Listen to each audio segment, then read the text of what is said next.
Okay. Hi, hello, and welcome to Aifer Education. I hope I'm audible. Yeah, fine. Okay. So I get to see your messages and happy to be with a set of students who are very interested to learn about English literature and who's pursuing their UGC NET exam. Okay. So, എൻ്റെ പേര് Hina, and I'll be dealing with one important module of English literature, and I welcome you all to this webinar. Hope everyone are doing fine. Okay. And yeah, so before we begin, I just want to know one important module that you find difficulty when you're learning English literature. Can someone answer? I mean, can you just text? Okay, I can't see any messages. I mean, like there are a lot of modules in British literature, or okay, fine, we can take British literature. So there are a lot of modules in British literature. Can you name one module that you find very difficult? I mean, like one section, any one section. Is it because I can't see your chat messages, or are you not replying? Okay, fine. I don't see any messages. I don't know what the trouble is. Okay, listen. Okay, we'll be dealing with postmodern literature. Okay, അപ്പം ഞാൻ അങ്ങനെ ഒരു answer കിട്ടുമോ എന്ന് അറിയാൻ വേണ്ടിയിട്ടാണ് എനിക്കിത് നോക്കുന്നതിന്റെ ബുദ്ധിമുട്ടാണോന്ന് അറിയില്ല. Okay, fine. Yeah, chat is disabled. Fine. Okay. Criticism. Fine. Yeah. Okay. So yeah, fine. നമ്മളിപ്പം എപ്പോഴും എന്താണ്, whenever you talk about English literature, the most important answer you get is, which is the toughest part, you get to see about criticism. പക്ഷെ actually what happens in net exam is that is the very easiest part for you to score. Okay, അപ്പൊ ആദ്യം തന്നെ ആ പേടികളൊക്കെ മാറ്റുക. നമുക്ക് English ലിറ്ററേച്ചറിൽ net pursue ചെയ്യാന്നുള്ളതാണ് നമ്മളുടെ ആഗ്രഹം. And we know that it's a little bit tough. ഞാൻ നിങ്ങളെ പേടിപ്പിക്കാൻ വേണ്ടി പറയുന്ന ഒരു കാര്യമല്ല. But it's like what happens is that you have a lot of things to study in English literature. അല്ലെ, നമുക്ക് എന്താ പഠിക്കാനില്ലാത്തതെന്ന് ചോദിച്ചു കഴിഞ്ഞാൽ, ഇല്ല വെയിറ്റ്, ആ ഇമോട്ടിക്കോൺസ് ഒക്കെ അവിടെ വെക്കുക. Let me complete. അപ്പൊ നമുക്ക് ഒരുപാട് കാര്യങ്ങൾ പഠിക്കാനുണ്ട്. എന്തുകൊണ്ടാണ്? Anything that's written in English that's part of our syllabus. അല്ലെ, എന്താണെങ്കിലും whatever is written in English that is part of our syllabus. അതുകൊണ്ടാണ് നമ്മൾ അതിനെ ടഫ് എന്ന് പറയുന്നത്. It's not because it's actually tough. നമുക്ക് ഒരുപാട് വായിക്കാനുണ്ടാവും, ഒരുപാട് കാര്യങ്ങൾ അറിയാനുണ്ടാവും, ഒരുപാട് എന്താ പറയാ, you get to know lot of writers, you get to know lot of countries, അങ്ങനെ കുറെ കാര്യങ്ങളുണ്ടാവും. That is the reason we say that English literature tough ആണെന്നുള്ളത്, അല്ലെങ്കിൽ ഇംഗ്ലീഷ് ലിറ്ററേച്ചർ നെറ്റ് കിട്ടാൻ പറയുമ്പോൾ ചിലരെങ്കിലും പറഞ്ഞു കാണും, എല്ലായ്പ്പോഴും ഒന്നും അല്ല കേട്ടോ. പക്ഷേ actually the thing is that if you are a good reader, if you are a person who really wants to understand things, who wants to understand the world, then it's for sure you can be able to crack it. Okay, അതിൽ അത്ര difficult ആയിട്ടുള്ള കാര്യങ്ങളൊന്നും ഇല്ല എന്നുള്ളതാണ്. Okay, yeah. So yeah, അപ്പൊ നമ്മൾ ഇന്ന് deal ചെയ്യാൻ പോകുന്ന മോഡ്യൂൾ, right? അപ്പം നമ്മൾ ഇന്ന് ഡീൽ ചെയ്യാൻ പോകുന്ന മോഡ്യൂൾ ആണ് post modern literature. Okay, so this is something you know. ഒരു സെക്കൻഡ് കേട്ടോ. Okay, sorry for that thing. Yeah, so today we'll be dealing with postmodern literature, and I hope you know very much about it. നമുക്ക് postmodernism എന്താണ്, ചില സമയത്തെങ്കിലും നമ്മൾ confused ആവുന്ന ഒരു സമയമാണ് ഈ postmodernism എന്താണ്, modernism എന്താണ്. So we'll be dealing with one such section that has been very important. Like ഒരു previous question paper നമ്മൾ നോക്കുന്ന സമയത്ത് we know that there are certain questions that has been repeatedly asked from these sections. Okay, അപ്പൊ അതിനെ base ചെയ്തിട്ടുള്ള ഒരു class ആയിരിക്കും നമ്മൾ ഇന്ന് ഡീൽ ചെയ്യാൻ പോകുന്നത്. ഓക്കെ, സോ ബിഫോർ ദാറ്റ് നമ്മൾ പറഞ്ഞു ഇംഗ്ലീഷ് ഭയങ്കര എന്താ പറയാ വാസ്റ്റ് സിലബസ് ആണ്, അല്ലെങ്കിൽ എന്താണ്, there are a lot of things to study. So I just want to know one more question. Okay, അതിനുശേഷം ഞാൻ ക്വസ്റ്റ്യൻസ് ചോദിക്കില്ല. What is this one way to like okay, chat disabled ആണോ എന്ന് എനിക്ക് അറിയില്ല. ഓക്കെ, സോ നമുക്ക് I'll tell myself that നമുക്കിപ്പം if you want നമുക്ക് ഇംഗ്ലീഷ് നെറ്റ് ക്രാക്ക് ചെയ്യണം എന്നുള്ള ആഗ്രഹം നമുക്കുണ്ടെങ്കിൽ it's not just you have to read a lot of things. നമ്മൾ ചുമ്മാ വായിക്കുക എന്നുള്ളതല്ല ഇതിന്റെ ഒരു രീതി എന്ന് പറയുന്നത്. മറിച്ച് we have to read. Of course, നമ്മളിപ്പം വായിക്കുന്ന സമയത്ത് you get to know a new reader. നമുക്കൊരു റീഡറിനെ മനസ്സിലായി എന്ന് വിചാരിച്ചു കഴിഞ്ഞാൽ നമ്മൾ next thing what is the next thing you do?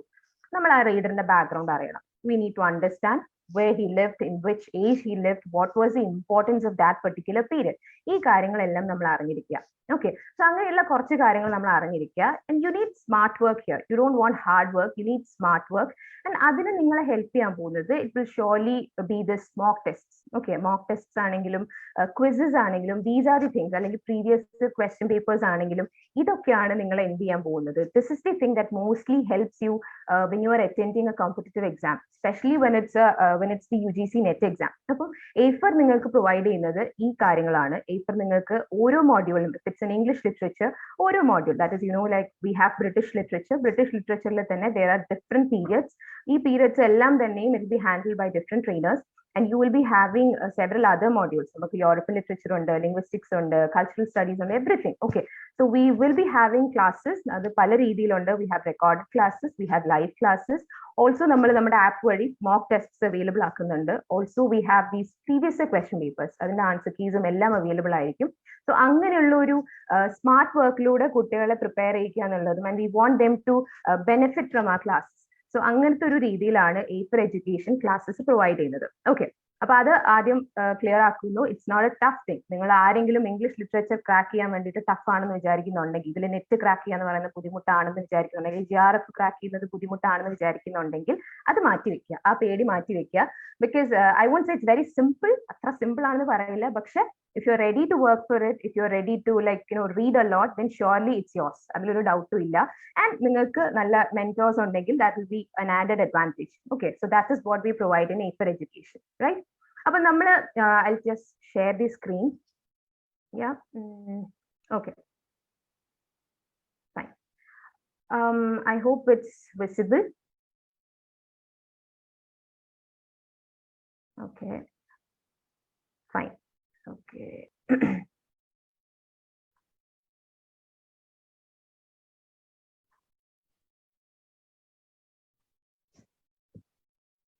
So this is what we'll be dealing with in today's webinar, and we'll be talking about postmodern literature. Okay. Namakku endha paraya, when it comes to British literature, almost ellam. Wait a second. I don't know how to close this thing. Please wait. Okay. Right. Yeah. So one thing that makes you British literature because every time when it comes to UGC NET exam, we see that British literature is one major part, right? British literature questions ഒരു second. Fine. Yeah, Victorian era. Okay, fine. That's the question answer. Right. Let's talk about British literature. We know that there are a lot of eras that happened in British literature. Eras beginning from the Old English period, we have seen a lot of writers. There are a lot of works, and there are a lot of changes that happened during all those periods. This is the period we face now, that is postmodernism. Postmodern era. I don't know, like maybe later on post-COVID era we don't know, right? So at present we are in this postmodern state. Now one major thing that happens is that people find it really difficult to understand the difference between modernism and postmodernism. Just to start here, we'll begin with this postmodernism and modernism. These are different because actually it's not being different. If we want to understand what postmodernism is, we surely will have to understand what modernism is. That's very important. Generally modern in the when you say that you are very modern, we have our parents telling us you're very modern, you've become very modern now. What is happening then? Actually, what happens is that you are different from the conventional style. Okay, traditional style, convention. It's not just about dressing, thinking, everything. Okay, we differ from the what happened before. That is what we normally call modern English literature. The chosen he said to be this, like modernism, modern English literature, related. It's because he made a change, okay, than what happened previously. Normally modern in the now when it comes to this period, modernism in the period we can say that roughly it began from the 1910. Okay, 1910 started, it lasted till the 1945, that is just after the First World War. Just there are a lot of changes that happened in the society then. Okay, in the British society, they faced a lot of changes. അപ്പൊ ആ changes എന്താണെന്നുള്ളതും അതിന്റെ ശേഷം വന്ന മാറ്റങ്ങളുമാണ് that is what resulted in this movement called modernism and the changes that happen during that period. ലിറ്ററേച്ചറിലാണെങ്കിലും ആൾക്കാരുടെ തിങ്കിങ്ങിലാണെങ്കിലും ഫിലോസഫിയിലാണെങ്കിലും എല്ലാത്തിലും ഈ ചേഞ്ച് റിഫ്ലക്ട് ചെയ്തു എന്നുള്ളതാണ്. Okay, now what is the major change that happened? ഇപ്പൊ നമ്മൾ സ്ലൈഡിൽ കാണുന്ന പോലെ one major thing is that what happened during this period was they lost faith in everything. People lost their faith in everything because we know that we are human beings. അല്ലെ, നമ്മളെല്ലാവരും human beings ആണ്. And we need A kind of we need A pillar always. നമുക്ക് എപ്പോഴും ഒരു pillar വേണം, നമുക്ക് ഒന്ന് rely ചെയ്യാൻ വേണ്ടിയിട്ട്. വി നീഡ് എവറിത്തിങ് അല്ലെ. അപ്പൊ അങ്ങനെയുള്ള പില്ലേഴ്സ് ലൂസ് ചെയ്തു എന്നുള്ളതാണ് മോഡേൺ പീരിയഡിന്റെ ഒരു പ്രത്യേകത എന്ന് പറയുന്നത്. And there was a lot of instances that are related to this loss of belief. Okay, ദൈവത്തിലുള്ള വിശ്വാസം, people lost their belief in God. People lost their belief in individual, that is themselves. അവരിൽ തന്നെയുള്ള വിശ്വാസം അവർക്ക് നഷ്ടപ്പെട്ടു. They lost their belief in king. They lost their belief in democracy and even science. Okay, ഇത്രയും കാര്യങ്ങൾ people believe these things to be very they believe it to be very special. അല്ലെങ്കിൽ special നമുക്ക് പറയാൻ പറ്റില്ല, because അതെല്ലാം വളരെ Stern ആയിട്ടുള്ള സംഭവങ്ങളാണെന്നും ഇതിൽ എസ്കേപ്പ് ചെയ്തവർ അല്ലെങ്കിൽ ഇതിൽ സന്തോഷം കണ്ടെത്തിയവരായിരുന്നു ജനങ്ങൾ. Okay, people normally did that because they found that God is someone who can heal them, who can solve all their problems. But what happened during the modern period was that Charles Darwin വന്നു, and when he said that human beings were not created by God, instead they came from evolution. Okay, അങ്ങനെ പറഞ്ഞു. People lost their belief in God. Individuals ആണെങ്കിലോ as in people lost their belief in themselves. Okay, അതെന്തുകൊണ്ടാണ്? Because Freud came up with this concept of mind, of a human mind structure എന്നൊക്കെ പറഞ്ഞിട്ട് ഒരു iceberg മോഡലൊക്കെ ആയിട്ട് Freud വരുന്നു. And people lost their belief in themselves കാരണം most of the activities is concerned on this subconscious and unconscious part. So only a small part of your conscious mind is working. അപ്പൊ ഇത് കേട്ടപ്പോഴത്തേക്ക് people lost their belief in themselves. People lost belief in king. Even democracy, കാരണം കിങ്ങിനുള്ള നഷ്ടം എന്ന് പറയുമ്പോൾ Marxism വന്നതിന് ശേഷം we understood that actually the king was exploiting people. അല്ലെങ്കിൽ അതൊരു പവർ സ്ട്രക്ചർ ആണെന്ന് ആൾക്ക് മനസ്സിലായി. ഡെമോക്രസിയിലുള്ള വിശ്വാസം നഷ്ടപ്പെട്ടു, സയൻസിലുള്ള വിശ്വാസം നഷ്ടപ്പെട്ടു, because of the world war that happened. Okay, അപ്പൊ ഇത്രയും കാര്യങ്ങൾ സംഭവിച്ചപ്പോഴത്തേക്ക് people gradually they started losing their belief. And what happened in the society was a total fragmentation. ഒരു മൊത്തത്തിലുള്ള ഫ്രാഗ്മെന്റഡ് ആയിട്ടുള്ള സ്റ്റേറ്റ്, വളരെ അൺക്ലിയർ ആയിട്ടുള്ള ഒരു സ്റ്റേറ്റ് ആയിരുന്നു ആ സമയത്ത് ബ്രിട്ടനിൽ നിലനിന്നിരുന്നത്. ആൻഡ് ആ ഒരു പീരിയഡിനാണ് നമ്മൾ മോഡേണിസം എന്ന ടേം ചെയ്യുന്നത്. അല്ലെങ്കിൽ modern literature works during that time is what we call modern works. Okay, ഈ വർക്ക്സിലൊക്കെ തന്നെ നമുക്കറിയാം people writers, they started inventing a lot of styles. ഒരുപാട് പുതിയ സ്റ്റൈൽസ് വന്നു. നമുക്ക് സർറിയലിസം വന്നു, ക്യൂബിസം വന്നു, അല്ലെങ്കിൽ എന്താ പറയാ ഡാഡായിസം, കുറെ മൂവ്മെന്റ്സ് വന്നു. These are movements. Okay, dadaism, അങ്ങനെ കുറെ മൂവ്മെന്റ്സ് വന്നു because they were breaking from the conventional style. Okay, പക്ഷെ ഇവരൊക്കെ ചെയ്തൊരു കാര്യം എന്ന് പറയുന്നത് they always sought a solution. അവർ വളരെ പ്രോബ്ലമാറ്റിക് ആയിട്ടുള്ള സൊസൈറ്റിനെ കണ്ടു and they wanted to find some kind of solution for this. ഇതിന് എന്തെങ്കിലും ഒരു പരിഹാരം എന്നുള്ള നിലയ്ക്കാണ് എല്ലാവരും മോഡേൺ റൈറ്റേഴ്സ് എല്ലാവരും എഴുതിക്കൊണ്ടിരുന്നത്. സ്പെഷ്യലി നമ്മൾ ഇപ്പം എക്സാമ്പിൾ പറയുകയാണെങ്കിൽ എലിയറ്റിന്റെ ദി വേസ്റ്റ്ലാൻഡ് എടുക്കാന്ന് വിചാരിക്കാം. Okay, so in that particular poem we see that he is lamenting, അല്ലെ, മൊത്തത്തിലൊരു സങ്കടമാണ് regarding the fragmented state. He is searching for some kind of solution there, അല്ലെ. ഡോവർ ബീച്ച് എടുത്തു, ആർണോൾഡിന്റെ വർക്കാണ്, ജസ്റ്റ് ആഫ്റ്റർ വിക്ടോറിയൻ ആ ഒരു ഇതിൽ വരുന്ന ഒരു വർക്കാണ്. അതിനകത്ത് വി സീ ദാറ്റ് ആ ഒരു ക്വസ്റ്റ്യൻ ആണ്, where do we find the solution എന്നൊക്കെ പറഞ്ഞിട്ടുള്ള ഒരു ക്വസ്റ്റ്യൻ ആണ് വരുന്നത്. So they are in search of some kind of solution. അതിനുശേഷം വന്നൊരു പീരിയഡ് ആണ് പോസ്റ്റ് മോഡേണിസം എന്ന് പറയുന്നത്. യു ക്യാൻ സേ ഫ്രം 1945, ഒരു സെക്കൻഡ് വേൾഡ് വാറിന് ശേഷം ഇങ്ങോട്ടേക്ക് വന്നിട്ടുള്ള ഒരു പീരിയഡ് ആണ് post modernism. That is existing even now, that's continuing till now. And ഈ ഒരു പീരിയഡിന്റെ പ്രത്യേകത എന്താണെന്ന് വെച്ചാൽ it was not about searching for any kind of solution. ഒരു പെർട്ടിക്കുലർ കൈൻഡ് ഓഫ് സൊല്യൂഷൻ നമ്മൾ ആരും അന്വേഷിക്കുന്നില്ല. We not searching for any kind of solution, and instead what do people do? They are problematizing the problems. Okay, and that itself became a kind of rebellion. Okay, now നമ്മൾ waiting for ഗോഡു എടുത്തു എന്ന് വിചാരിക്കാം. Okay, in that particular play, do we see anywhere that Beckett is searching for some kind of solution? അല്ല, അല്ലെങ്കിൽ ഇതിനെപ്പറ്റി lament ചെയ്യുന്ന ഒരു scene അങ്ങനെയൊന്നും നമ്മൾ കാണുന്നില്ല. Instead, they go on talking about the problems. In that way, it becomes a rebellion itself. Okay, that becomes a rebellion. അങ്ങനെയാണ് waiting for ഗോഡോ പോകുന്നത്. സിൻറ്റന്റെ വർക്ക്സ് ആണെങ്കിൽ അതിനകത്ത് പ്രോബ്ലംസ് ഇങ്ങനെ പറഞ്ഞുകൊണ്ടിരിക്കുകയെന്നല്ലാതെ nobody is getting to any solution because the world is actually absurd and also there is no use in searching for a solution.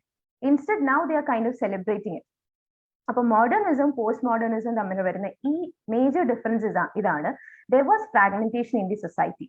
But modern writers, they kind of lamented over it. Like avarendana ഈ ഒരു പ്രശ്നത്തിന് ഒരു solution കണ്ടുപിടിക്കാൻ വേണ്ടി ശ്രമിച്ചു. On the other hand, the postmodern writers, they kind of celebrated it. They didn't go for any kind of lamenting or something. Instead, they celebrated this fragmentation that happened in the society. Also, what they did is that they talked about those problems. They continued problematizing those problems. Waiting for Godo എടുത്തു കഴിഞ്ഞാൽ എസ്ട്രോഗോൺ അതിനകത്ത് പറയുന്ന ഒരു പരാതി, he cannot tie his boots. That's a problem. He goes on telling the same thing. We don't understand why he's saying that, but that's a problem. അപ്പൊ അങ്ങനെയാണ് അവർ എന്ത് ചെയ്തത്? That was their way of seeing things. അപ്പൊ ഇതാണ് മോഡേണിസവും post മോഡേണിസവും തമ്മിലുള്ള ഒരു major difference എന്ന് പറയുന്നത്. there are a lot of other differences. നമ്മളിപ്പോ തിങ്കേഴ്സിനെ നോക്കുമ്പോഴും തിയറിസ്റ്റിനെ നോക്കുമ്പോഴൊക്കെ ഒരുപാട് ഡിഫറൻസസ് ഉണ്ട്. പക്ഷെ ഇൻ സിമ്പിൾ ടേംസ് നമുക്ക് ഇങ്ങനെ പറയാം, എങ്ങനെയാണ് മോഡേണിസവും പോസ്റ്റ് മോഡേണിസം ഡിഫറെന്റ് ആവുന്നത് എന്നുള്ളത്. ഇനി നിങ്ങൾ ചെയ്യേണ്ട ഓരോ വർക്ക്സ് വായിക്കുമ്പോഴും മനസ്സിലാക്കി നോക്കുക. Okay fine, what is this person doing, what is this person doing in his work എന്നൊക്കെ പറഞ്ഞ് ജസ്റ്റ് ഒന്ന് റീഡ് ചെയ്യുമ്പോൾ ഒന്ന് അന്വേഷിച്ച് നോക്കുക. യു വിൽ അണ്ടർസ്റ്റാൻഡ് ലൈക്ക് ഈ ഒരു ഡിഫറൻസ് നിങ്ങൾക്ക് എങ്ങനെ കാണാൻ പറ്റും എന്നുള്ളത് മനസ്സിലാവും. Okay, so that's it. Hope that part is clear, like how modernism and postmodernism is different. Now coming to postmodernism, and since we are talking about postmodernism, it's necessary or mandatory introduction വേണമല്ലോ അല്ലേ? So this is a movement that developed in philosophy, arts, architecture, criticism, എല്ലാത്തിലും വന്നൊരു movement ആണ്. And ലിയോട്ടോട് പറഞ്ഞത് ഇത് actually നമുക്ക് കുറെ തിയറിസ്റ്റ്സ് ഇതുമായിട്ട് ബന്ധപ്പെട്ടിട്ടുള്ളവരുണ്ട്, കുറെ തിങ്കേഴ്സ് ഉണ്ട്. ഇപ്പം ജോൺ ഫ്രാൻസിസ് ലിയോട്ടോഡ് എന്ന് പറയുന്നത് he is one such thinker.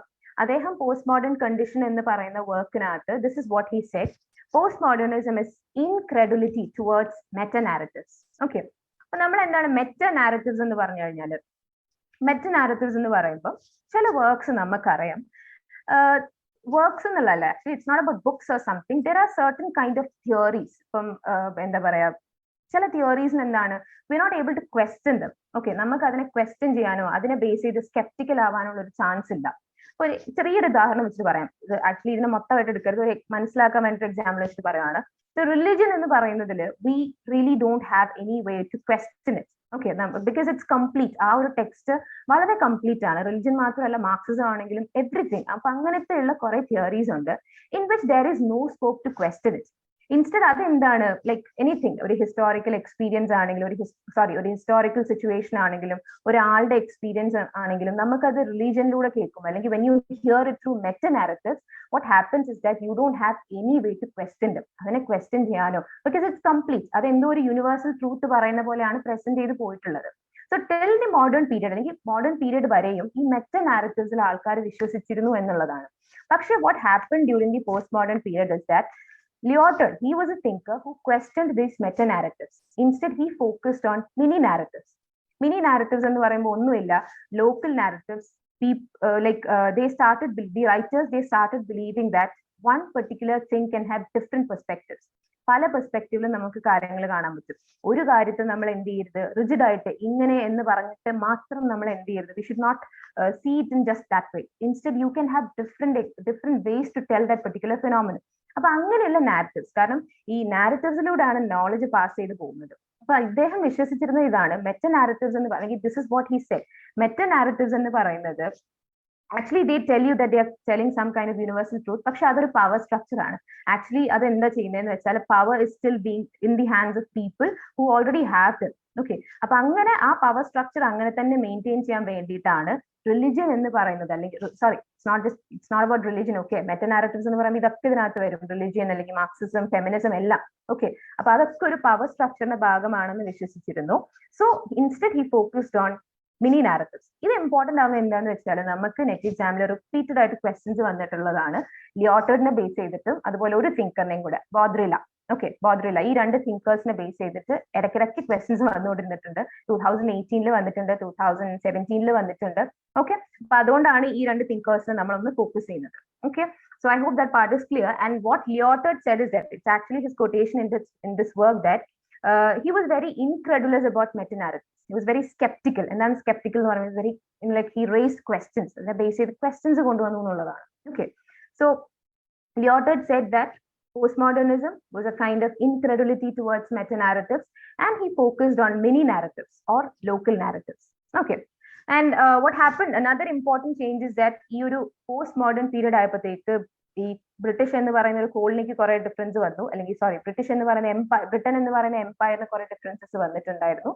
And they had to come in contact with a lot of people, different cultural ആൾക്കാരുമായിട്ട്, different languages ഉള്ള ആൾക്കാരുമായിട്ട്. They had to interact a lot of people like that. Okay, അപ്പൊ അങ്ങനെ എന്താണ്, there was a lot of heterogeneity that happened. There was a constant innovation also. Writing സ്റ്റൈലിലാണെങ്കിലും തിങ്കിങ്ങിലാണെങ്കിലും constant innovation വന്നു എന്നുള്ളതാണ്. They were very experimental, all the writers during the postmodern period. Okay.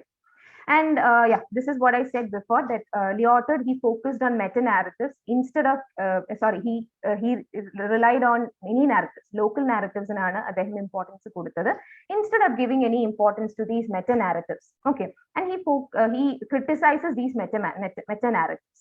Okay, and he also focused on this idea that like language is incapable of representing reality. നമുക്ക് എല്ലാ കാര്യങ്ങളും we won't be able to convey it through language. Okay, നമ്മളത് ലിയോട്ടറിന്റെ ഒരു thinking ആണ്. just take the play of Pinter. നമ്മൾ പിഞ്ചറിന്റെ ഒരു play എടുത്ത് വായിച്ചു കഴിഞ്ഞാൽ we see that there are a lot of poses that is there. Okay, ഒരുപാട് poses അതിനകത്ത് വരുന്നുണ്ട്, ഒരുപാട് silences വരുന്നുണ്ട്. so അതെന്താ ചെയ്യുന്നതെന്ന് വെച്ചാൽ it's like it's like telling you that every time language is not able to tell you everything. എല്ലാം നിങ്ങൾക്ക് എല്ലായ്പ്പോഴും ലാംഗ്വേജിൽ തന്നെ പറയാൻ പറ്റിയെന്ന് വരില്ല. there are certain things that language is incapable of representing. Okay, അപ്പൊ ഈ ഒരു കാര്യവും ലിയോട്ടർഡ് emphasize ചെയ്തിട്ടുള്ളതായിരുന്നു. Okay, so he talked about this thing also. so ഇത്രയുമാണ് ലിയോട്ടർഡിന്റെ contributions in simple terms. Okay, so നമ്മൾ വളരെ ചെറിയൊരു സെഷനിലാണ് പോകുന്നത്. if you are supposed to talk about Lyotard, you have to talk a lot. Okay, അപ്പൊ അങ്ങനെ ഓരോ റൈറ്റേഴ്സും ഓരോ തിങ്കേഴ്സിനെയും പറ്റി പറയുമ്പോൾ there are a lot to read and there are a lot to hear. Okay, so yeah, now we come to one question, like നമ്മളിപ്പോ postmodernism പറഞ്ഞു. Okay, now this is one question, and all the questions that I'm discussing in today's class was asked previously in NET exam. Okay, ഒന്നും ഞാൻ ഉണ്ടാക്കിയ questions അല്ല, these were all asked for the previous these were all seen in the previous question papers. Okay, now what is postmodernism? ഒരു question ആണ്. Okay, it's a term used to describe contemporary cultural production, a literary movement concerned with extreme self-reflexivity, an attempt to break down the barriers between high and low culture. Okay, or all of the above. ഏതായിട്ടാണ് feel ചെയ്യുന്നത്? Actually നമ്മൾ ഈ പറഞ്ഞ എല്ലാ പോയിന്റ്സും ക്ലാസ്സിൽ discuss ചെയ്തിട്ടില്ല, പക്ഷെ I think okay chat നിങ്ങൾക്ക് ഇല്ല എന്നാണ് പറഞ്ഞിട്ടുള്ളത്. Okay, let me just check. എന്താണ് meta narrative? Okay, grand narrative എന്ന് പറയുന്നത് തന്നെയാണ് മെറ്റ നാരറ്റീവ് എന്ന് പറയുന്നത്. മെറ്റ നാരറ്റീവ് എന്ന് പറയുമ്പോൾ any theory, it's not just about a text. ഏതെങ്കിലും ഒരു തിയറി ആണെങ്കിലും ഇഫ് യു ഫീൽ ലൈക്ക് എന്താ പറയാ, നമുക്ക് you don't have any scope to question that particular text. ഒരു ടെക്സ്റ്റ് ആണെങ്കിലും ഒരു ബിലീഫ് സിസ്റ്റം ആണെങ്കിലും ഒരു തിയറി ആണെങ്കിലും you are not able to question that particular thing. നമുക്ക് അതിനെ ക്വസ്റ്റ്യൻ ചെയ്യാൻ പറ്റില്ല, because it's complete, it's already very much complete. It's telling you about some historical event in connection with a universal truth. ഒരു universal ട്രൂത്തുമായിട്ട് connected ആയിട്ടാണ് കാര്യങ്ങൾ പറയുന്നത്. അങ്ങനത്തെ ഒരു തിയറി അല്ലെങ്കിൽ ഒരു എന്താ പറയുക ബിലീഫ് സിസ്റ്റം, അതിനെയാണ് നമ്മൾ മെറ്റാ നാരറ്റീവ് എന്ന് പറയുന്നത്. റിലീജിയൻ എന്ന് പറയുന്നത്, ഫെമിനിസം എന്ന് പറയുന്നത്, മാർക്സിസം എന്ന് പറയുന്നത് ഒക്കെ എന്താണ്, ലിയോട്ടറിനെ സംബന്ധിച്ചിടത്തോളം all these were meta narratives. Okay, I hope that part is clear. അപ്പൊ ഈ ക്വസ്റ്റ്യൻ ആൻസർ കിട്ടുന്നുണ്ടോ? D, right, all of the above ആണ് the answer. So postmodernism എന്ന് പറയുമ്പോൾ it's all of the above. Okay, all the points that you see here, എന്താ പറയുക, ഈ points ഒക്കെ നമ്മൾ ഡിസ്കസ് ചെയ്യാൻ നിന്ന് കഴിഞ്ഞാൽ it will take much time. അപ്പൊ നമ്മൾ പോസ്റ്റ് മോഡേണിസത്തിൽ കാണുന്ന എന്താണ്, it talked about the contemporary cultural production. It did not give any kind of separation between high and low culture. Okay, നമ്മളിപ്പം പല റൈറ്റേഴ്സും എന്താണ്, നമ്മളിപ്പോ ഫിലിപ്പ് ലാക്കിനാണെന്ന് എനിക്ക് ഉറപ്പില്ല, but there were writers who focused on jazz and all these things. അപ്പം popular culture ആണെന്ന് പറഞ്ഞിട്ട് ഒന്നിനെയും തരം താഴ്ത്തുന്ന ഒരു രീതി പോസ്റ്റ് മോഡേണിസത്തിന് ഉണ്ടായിരുന്നില്ല.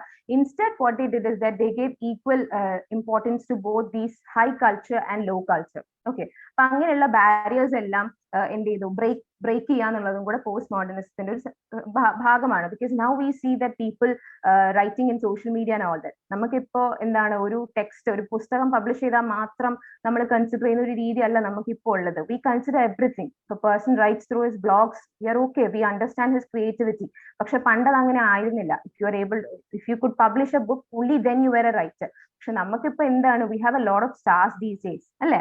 അപ്പൊ അങ്ങനെയുള്ള ഒരു ഹൈ കൾച്ചർ ലോ കൾച്ചർ, ആ ഒരു ബാരിയർ ബ്രേക്ക് ചെയ്യുക എന്ന് പറയുന്നത് that's A characteristic of post modernism. Okay, which of the following are common conventions of postmodern literary writing?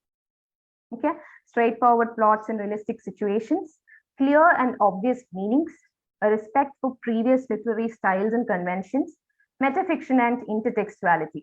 ഇതെന്താണ് ഡീറ്റെയിൽ ആയിട്ട് അറിയില്ലെങ്കിലും I hope you must have heard these names. Metafiction, intertextuality കേട്ടിട്ടെങ്കിലും ഉണ്ടാവുമെന്ന് വിചാരിക്കുന്നു. Okay, yeah. So which of the following are common conventions of postmodern literary writing? Right, metafiction and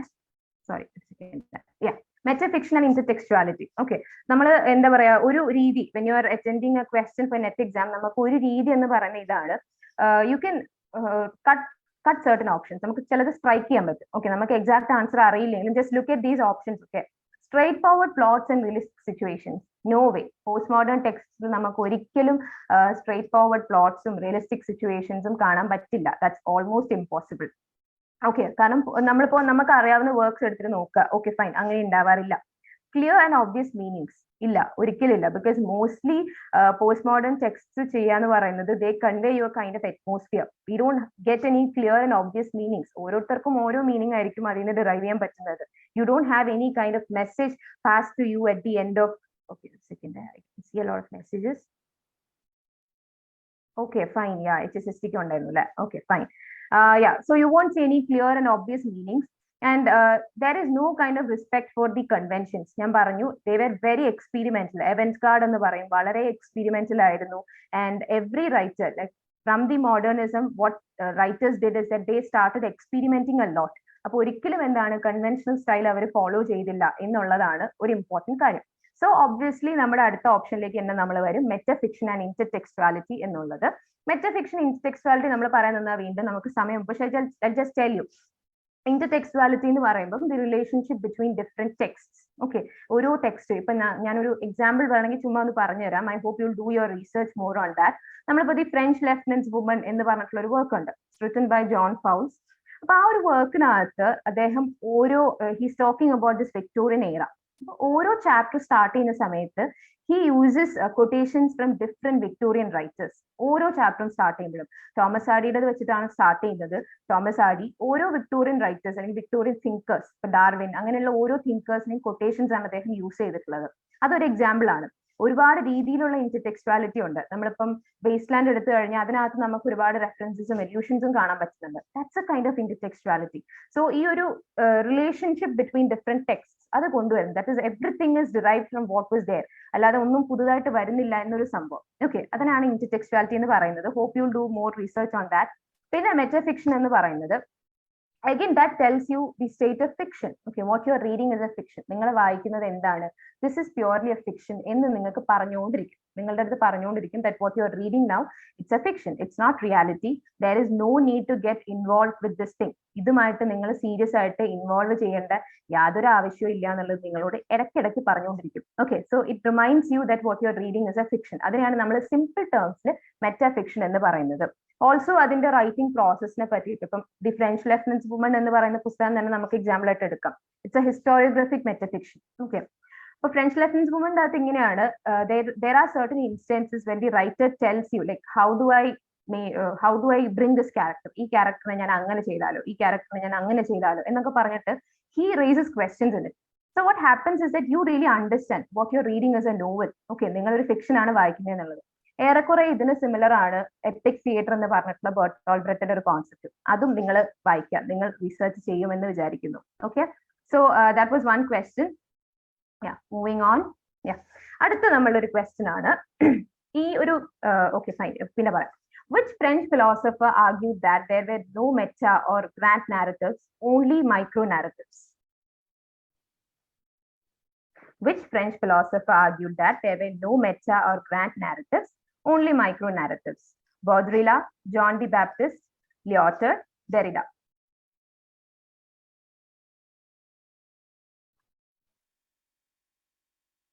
Yeah, fine. Okay, I got an answer. So Lyotard, obviously നമ്മളിപ്പോ പറഞ്ഞു.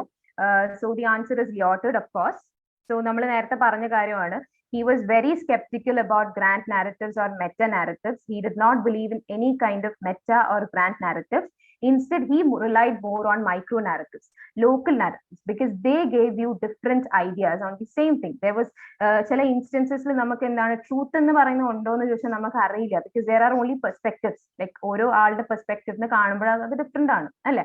So there were texts that gave you different ideas. Okay, ഓരോന്നിനെ പറ്റിയിട്ടും ഓരോ idea, instead of telling you that this is right, this is wrong, അങ്ങനെ പറയുന്നതിന് പകരം post മോഡേണിസത്തിൽ you could see writers who talked about different perspectives. Okay, അപ്പൊ അതിനാണ് എന്താണ് ഈ micro narrative, meta narrative എന്നൊക്കെ പറയുന്നത്. And the person who argued that there were no meta narrative was obviously Lyotard. Okay, now ഇത് another important question ആയിരുന്നു. and ഈ ഒരു ഇതിന്റെ ആൻസറും നമുക്ക് വളരെ ഇമ്പോർട്ടന്റ് ആയിട്ടുള്ള ഒന്നാണ്. Okay, who among the following proposed that the Gulf War had never taken place? It was simply a hyper real media generated spectacle. Okay, who among the following proposed that the Gulf War had never taken place? It was simply a hyper-real, media-generated spectacle. Richard Rorty, Lyotard, Jean Baudrillard, Umberto Eco. I'm going to discuss the കാര്യമൊന്നുമല്ല, just to see. Okay, fine. Okay, I got some answers. Yeah, it's Baudrillard. Okay, നമുക്ക് നമ്മള് എന്താ പറയാ, another important thinker, നമ്മൾ post modern questions എടുക്കുമ്പോൾ നമ്മൾ വളരെ important ആയിട്ട് കാണുന്ന ഒരു ക്വസ്റ്റ്യൻ ഇതാണ്, ബോദ്രിലിനെ ബേസ് ചെയ്തിട്ടുള്ളത്. because he is a postmodern thinker, a philosopher who talked about concepts like hyper reality, about simulation, simulacra and all that. അപ്പൊ അതൊക്കെ നമ്മൾ ഡീറ്റെയിൽ ആയിട്ട് പോകുന്നില്ല. Instead we'll just focus on what hyper reality is. Hyper real എന്ന് പറയുമ്പം you know that certain things നമുക്കിപ്പോ specially നമുക്കിപ്പം നമുക്കത് കുറെ കൂടെ റിലേറ്റ് ചെയ്യാൻ പറ്റും. എന്താ പറയാ, ചില കാര്യങ്ങൾ we know that it does not exist in reality, but there are a lot of copies of it available. Okay, അത് കുറെ കൂടെ എന്താണ് ഇമിറ്റേഷനും കാര്യങ്ങൾ. ഇപ്പൊ നമ്മൾ മിനിയനെ കാണുവാണെന്ന് വിചാരിക്കുക. Okay, we know that minion is a thing. We watch minion, we have minion lunch boxes and you know like എന്താ പറയാ കുറെ ടിഫിൻസും അല്ലെങ്കിൽ പെൻസിൽ ബോക്സും അങ്ങനെ കുറെ സംഭവങ്ങളൊക്കെ ഉണ്ട്. but do minion exist really? ഇല്ല, മിനിയൻ എവിടെ ഇല്ല. Okay, so it's generated. Okay, അത് ജനറേറ്റ് ചെയ്യപ്പെട്ടിട്ടുള്ള ഒരു റിയാലിറ്റി ആണ്. and that is what we call hyper reality. Okay, അതിനൊരു എക്സാക്ട് എക്സാമ്പിൾ നോക്കുമ്പോൾ you can have copies of that object. ഒരു ഒബ്ജക്റ്റിന്റെ എന്താണ് ആ ഒരു ഒബ്ജക്റ്റിന്റെ പല കോപ്പീസും നമുക്ക് അവൈലബിൾ ആണ്. but if you ask it exists really, no, it really does not exist. അതിനാണ് ബോദ്രില പറഞ്ഞത് ഹൈപ്പർ റിയാലിറ്റി എന്നുള്ളത്. Okay, and you understand like certain things through these hyper reality. ചില കാര്യങ്ങൾ ഹൈപ്പർ റിയൽ ആണെന്നാണ് പറയുന്നത്. ഓക്കെ, അപ്പൊ അദ്ദേഹം പറഞ്ഞ വളരെ ഫേമസ് ആയിട്ടുള്ള സ്റ്റേറ്റ്മെന്റ് ആണ് ഗൾഫ് വാർ എന്ന് പറയുന്നത് it had never taken place. അങ്ങനെ ഒരു സംഭവമേ നടന്നിട്ടില്ല. It was only A hyper reality that came up through media.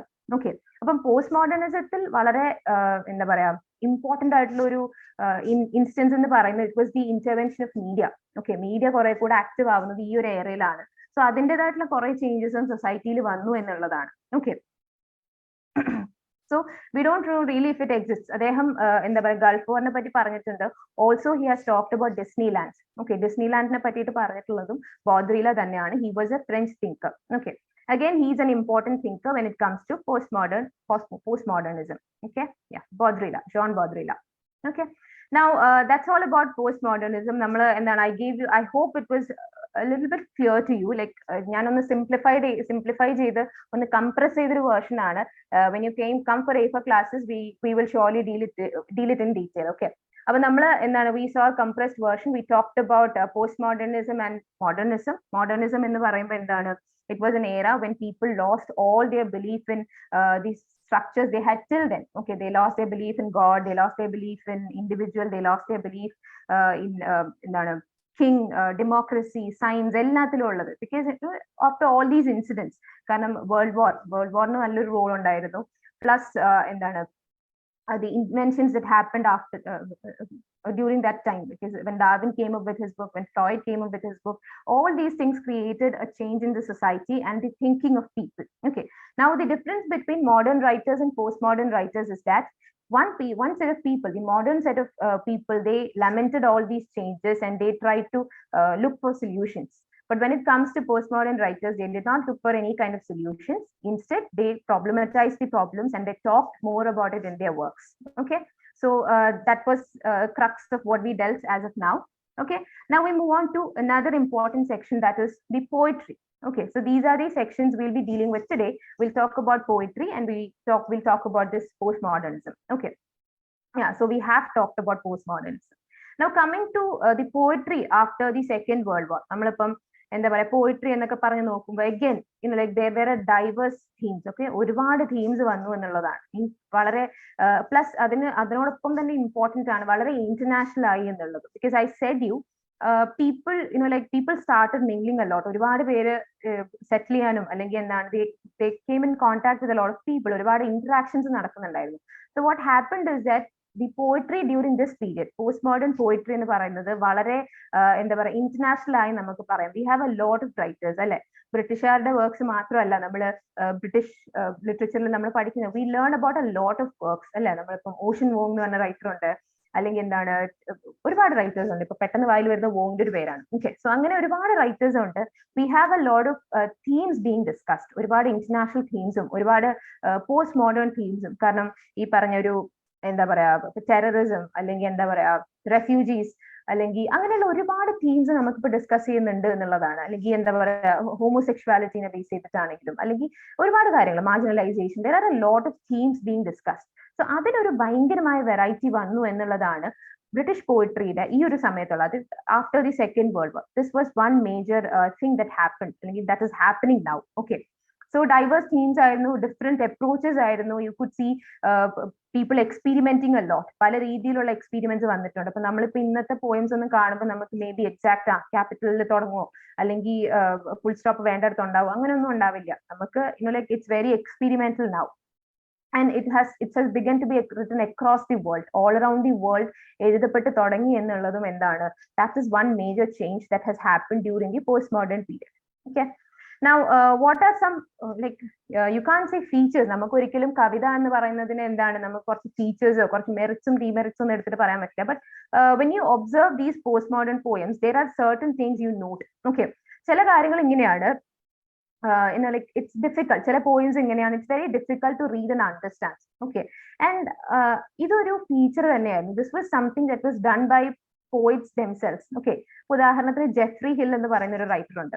പുള്ളിക്കാരന്റെ വർക്ക്സ് എന്താണെന്ന് വെച്ചാൽ ഭയങ്കര ക്രിട്ടിസൈസ് ചെയ്യപ്പെട്ടിട്ടുണ്ട്. It was severely criticized because you wouldn't understand anything. They were very complex. You really don't understand what he has written. അപ്പൊ അദ്ദേഹം ഒരു ഇന്റർവ്യൂവിൽ പറഞ്ഞ കാര്യമാണ്, I am writing complex poems because I feel life is complex. Right, വളരെ complex ആയിട്ടുള്ള ലൈഫാണ് നമ്മൾ ഇന്ന് കണ്ടുകൊണ്ടിരിക്കുന്നത്. So this is what I have done in my poetry also. ഇതേ ഡയലോഗ് ഒരു ആക്ടർ പറഞ്ഞ് ഞാൻ കേട്ടിട്ടുണ്ടായിരുന്നു. ലൈക്ക് അദ്ദേഹത്തിന്റെ പോയിംസിനകത്ത് ഭയങ്കര മിസോജിനിയും അല്ലെങ്കിൽ എന്താ പറയാ ഭയങ്കര ഒരു കൺഫ്യൂസ്ഡ് സ്റ്റേറ്റ് ആണ് പറയുന്നതെന്ന് പറഞ്ഞു. അദ്ദേഹത്തിന്റെ മൂവീസിനകത്ത്, ഓക്കെ സോറി, ഒരു ആക്ടറാണ്, അദ്ദേഹത്തിന്റെ മൂവീസിൽ ഇങ്ങനെ ഭയങ്കര കൺഫ്യൂഷനും ഭയങ്കര മിസോജിനിസ്റ്റിക് ആണെന്നൊക്കെ പറയുമ്പോൾ he said that the world is really like that, the world is മിസോജിനിസ്റ്റിക്, അതുകൊണ്ടാണ് എന്റെ സിനിമയിലും ഇങ്ങനെ വരുന്നതെന്ന് പറഞ്ഞിട്ടുണ്ട്. ഓക്കെ, അപ്പൊ അതുപോലെ എന്താണ്, it can be difficult to read and understand. Postmodern poems can be difficult to read and understand because that's a way of reflecting back toward the reader. Okay, അത് റീഡറിന് എന്താണ് സ്വയം റിഫ്ലക്ട് ചെയ്യാനും സ്വയം കാര്യങ്ങൾ കണ്ടുപിടിക്കാനും. Instead of giving you any kind of messages, they are asking you to interpret things. Okay, അതിന്റെ ഉള്ളൊരു രീതിയായിരുന്നു. And you could see themes of meaninglessness, lack of reality. ഇതൊക്കെ നമുക്ക് എന്ത് ചെയ്യാൻ പറ്റുന്നുണ്ടായിരുന്നു, postmodern poetryയിൽ കാണാൻ വേണ്ടിയിട്ട് പറ്റും. And the word order, the choice of words, അല്ലെങ്കിൽ ക്യാപിറ്റലൈസേഷൻ ഇവിടെ വരണം, അങ്ങനെ വരണം, അങ്ങനത്തെ യാതൊരു കൺവെൻഷണൽ സ്റ്റൈലും പോസ്റ്റ് മോഡേൺ പോയിട്രി ഫോളോ ചെയ്യുന്നില്ല എന്നുള്ളതാണ് another important feature of postmodern poetry. നമുക്ക് എന്താണ്, also we see themes of restlessness and it's written in a very free format. നമുക്കൊരു പെർട്ടിക്കുലർ മെട്രിക്കൽ സ്ട്രക്ചർ അല്ലെങ്കിൽ ഒരു പെർട്ടിക്കുലർ സ്ട്രക്ചറിലൊന്നും അല്ല. Instead it's written in a very free format. And line breaks and structures can be chaotic because ചില സമയത്ത് we feel like the line shouldn't have broken here, ഇവിടെ നിർത്തേണ്ട ആവശ്യമില്ലായിരുന്നു, അല്ലെങ്കിൽ they go for a lot of spaces. ഇപ്പം നമ്മൾ ഈ കമ്മിങ്സിന്റെ ഒക്കെ വർക്ക്സ് നമ്മൾ നോക്കുമ്പോൾ നമുക്കറിയാം he wrote in a particular structure, particular വേയിൽ എഴുതിയിട്ടുള്ള റൈറ്റർ ആയിരുന്നു. അപ്പൊ അങ്ങനെയുള്ള ഒരുപാട് റൈറ്റേഴ്സ് ഉണ്ട്. They experimented with these line breaks also. ഇത് എവിടെ ബ്രേക്ക് ചെയ്യുന്നു എന്നൊക്കെ ഉള്ളത് വളരെ കെയോട്ടിക് ആയിരിക്കും, വളരെ സ്കാറ്റേർഡ് ആയിട്ടുള്ള ഒരു അവസ്ഥയായിരിക്കും പോയിട്രിയിൽ കാണിക്കുന്നത്. സോ ആ അൺയൂഷ്വൽ ബ്രേക്സ് എന്ന് പറയുന്നത് that was their form. Okay, അവരത് എന്ത് ചെയ്തു എന്ന് വെച്ചാൽ പോസ്റ്റ് മോഡേൺ സൊസൈറ്റി കാണിക്കുന്ന ഒരു രീതിയായിരുന്നു അത്. ഓക്കെ, ആ ഒരു സ്കാറ്റേർഡ് ഫോം, ആ ഒരു ഫ്രാഗ്മെന്റേഷൻ കാണിച്ച എന്താണ്, they use these things to show the like the chaotic state of the world. World ഇങ്ങനെയാണ് എന്ന് കാണിക്കാൻ വേണ്ടിയിട്ട് എന്ത് ചെയ്തു, they use these line breaks, they use these like word order, wrong word order, ഇതൊക്കെ അവർ യൂസ് ചെയ്തത് it was to show how chaotic the world is. അതിന് വേണ്ടിയിട്ട് മനഃപൂർവ്വം ചെയ്ത കാര്യമായിരുന്നു. So they very experimental. ആ ഒരു കേസിലും വളരെ എക്സ്പീരിമെന്റൽ ആയിരുന്നു എന്നുള്ളതാണ്. And all the works, I mean, most of the poetry during this period, they kind of reinforce the idea that forms are meaningless. ഈ പറയുന്ന ഒരു മെട്രിക്കൽ സ്ട്രക്ചറോ ഒരു റിതമോ ഇതൊന്നും ഫോളോ ചെയ്യേണ്ട ഒരു ആവശ്യമില്ല, ദേ ആർ ഓൾ മീനിങ്ലെസ് എന്നുള്ള ഒരു കാര്യവും എന്ത് ചെയ്തു, പോസ്റ്റ് മോഡേൺ പോയിട്രി ഇമ്പോസ് ചെയ്തു എന്നുള്ളതാണ്. They try to talk more about it. Okay, അപ്പൊ ഇത്രയുമാണ് ജനറലി നമുക്ക് പോയിട്രി അല്ലെങ്കിൽ പോസ്റ്റ് മോഡേൺ. ഞാൻ പറഞ്ഞല്ലോ, നമുക്ക് ഒരിക്കലും ഒരു കവിതയോ അല്ലെങ്കിൽ ഒരു നോവലോ എടുത്തിട്ട് ഇങ്ങനെ അങ്ങനെ എന്നും പറഞ്ഞ് നമുക്ക് അർത്ഥം കുറിക്കാൻ പറ്റില്ല. Because we are English, I understand it. Okay, നമ്മൾ ഇംഗ്ലീഷ് ലിറ്ററേച്ചർ പഠിക്കുന്നവരാണ്. So obviously we won't be able to go for any kind of clear cut distinction or something. പക്ഷെ ദീസ് ആർ സർട്ടൻ ഒബ്സർവേഷൻസ് നമ്മൾ ഈ post modern poems നോക്കുന്ന സമയത്ത് നമുക്ക് കണ്ടേക്കാം. Okay, now we come to certain groups during this postmodern era. Okay, postmodern poetry ഞാൻ പറഞ്ഞു ഒരുപാട് തരത്തിലുള്ള എക്സ്പെരിമെന്റൽ സ്റ്റൈൽസ് വന്നു എന്നുള്ളതാണ്. ഓക്കെ, അപ്പൊ നമ്മൾ നോക്കുന്ന സമയത്ത് there are what do you say, ഒരുപാട് സ്കൂൾസ് വന്നിട്ടുണ്ടായിരുന്നു, അതായത് ഒരുപാട് ഗ്രൂപ്പ്സ് വന്നിട്ടുണ്ടായിരുന്നു. Okay, so you might have heard about this movement poetry, you might have heard about new apocalypse poetry. എനിക്ക് അറിയില്ല എത്രത്തോളം നിങ്ങൾ അവെയർ ആണെന്നുള്ളത്. സോ അങ്ങനത്തെ 2-3 ഗ്രൂപ്പ്സിനെ നമ്മളൊന്ന് കാണുമായിരിക്കും. Okay, yeah. Now, new apocalypse poets, അല്ലെങ്കിൽ new apocalypse poetry എന്ന് പറയുന്നത്, these were a group of poets who wrote from 1939 to 1945. ആ ഒരു ചെറിയൊരു പീരിയഡിൽ എഴുതിയിട്ടുള്ള റൈറ്റേഴ്സ് ആയിരുന്നു. And what their speciality was that, like they went for a flamboyant and surreal style. വളരെ ഭയങ്കര ഡെക്കറേറ്റീവ് ആയിട്ട് എഴുതിയ ആൾക്കാരായിരുന്നു. നമ്മൾ ഉദാഹരണം പറഞ്ഞാൽ Dylan Thomas. Okay, he is an example. I'll tell about in detail.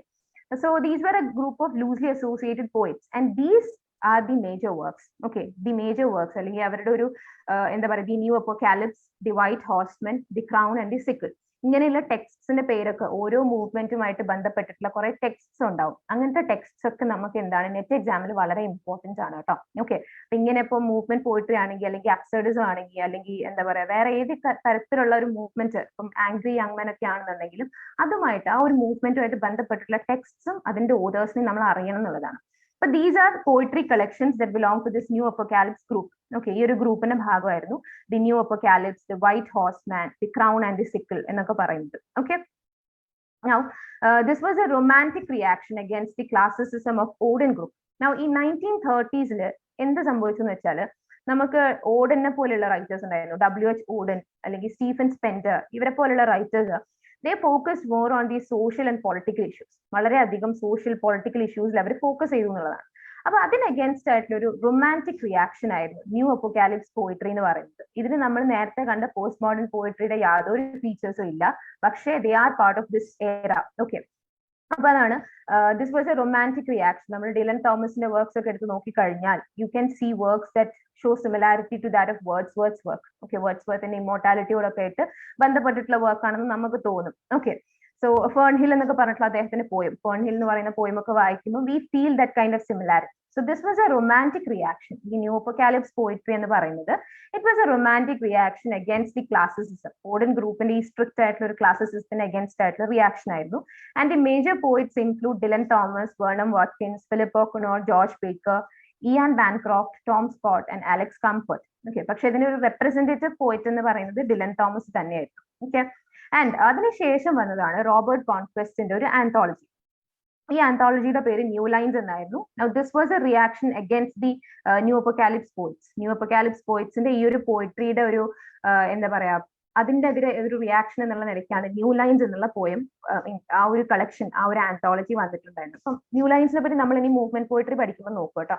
Okay, so now we come to Dylan Thomas. He was a new apocalypse poet and he focused on this kind of romantic poetry. അദ്ദേഹത്തിന്റെ ഒരു important technique എന്ന് പറയുന്നത്, he avoided any kind of intellectualism. Okay, വളരെ intellectual ആയിട്ട് എഴുതുന്നതിനോട് ഒട്ടും യോജിപ്പില്ലാത്ത ഒരാളായിരുന്നു Dylan Thomas.